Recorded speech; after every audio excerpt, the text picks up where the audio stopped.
भोपाल में Twisha Sharma suicide case में FIR हो गई है। पति समर्थ पर हत्या और दहेज का मामला पुलिस ने दर्ज किया है। आधी रात पुलिस ने एफआईआर दर्ज की। ट्विशा की सास पूर्व जज गिरिबाला सिंह पर भी एफआईआर दर्ज की गई है। आरोपी उन्हें भी बनाया गया है। सास पर प्रताड़ना के गंभीर आरोप लगाए गए। ट्विशा ने फांसी लगाकर खुदकुशी की थी, ऐसा ससुराल पक्ष का कहना है। परिजनों ने हत्या के आरोप लगाए थे। एफआईआर की मांग पर परिवार ने हंगामा भी किया था।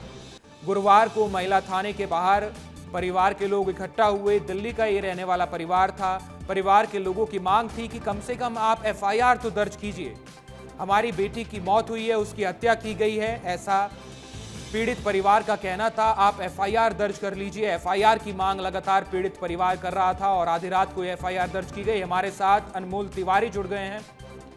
अनमोल, जब महिला थाने के बाहर कल प्रदर्शन हुआ था तब भी आपने परिजनों से बात की थी और परिजनों की बात अब मानी गई है। कम से कम एफआईआर गिरिबाला सिंह और उनके बेटे समर्थ सिंह पर हो गई है।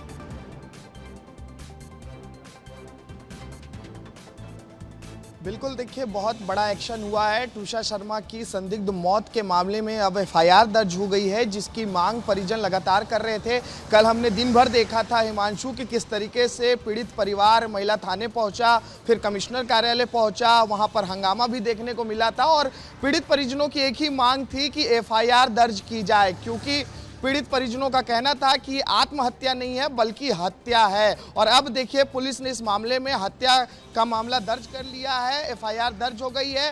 पूर्व जज गिरिबाला सिंह के खिलाफ जो है मामला दर्ज किया गया है। इसके साथ ही ट्विशा के पति समर्थ सिंह पर भी एफआईआर दर्ज की गई है और दहेज, प्रताड़ना और हत्या के धाराओं में ये मामला दर्ज किया गया है। यानी कि ये बहुत बड़ी खबर हो गई है, क्योंकि देखिए बहुत हाई प्रोफाइल मामला है। इस खबर को लेकर भोपाल से लेकर के दिल्ली तक हलचल थी, क्योंकि नोएडा की रहने वाली थी ट्विशा और ट्विशा की मौत के बाद लगातार सवाल उठ रहे थे कि आखिरकार ट्विशा की मौत कैसे हुई है, क्योंकि ये मौत संदिग्ध बन चुकी थी। क्योंकि जब इसकी मौत हुई तो एम्स पहुंच गई थी। इसकी लाश को जो एम्स पहुंचाया गया था ससुराल पक्ष वालों की तरफ से। उसके बाद लगातार पीड़ित परिजन आरोप लगा रहे थे कि ससुराल पक्ष इसे प्रताड़ित करते थे, दहेज के नाम पर प्रताड़ित करते थे, मानसिक और शारीरिक रूप से भी इसे प्रताड़ित किया जाता था, मारपीट की जाती थी। समर्थ सिंह और उनकी मां जो जज रही हैं गिरिबाला सिंह, दोनों मिलकर जो है मानसिक रूप से टॉर्चर करते थे और इसी का आरोप लगाते हुए जो है अब देखिए इस पर एफआईआर दर्ज हो गई है।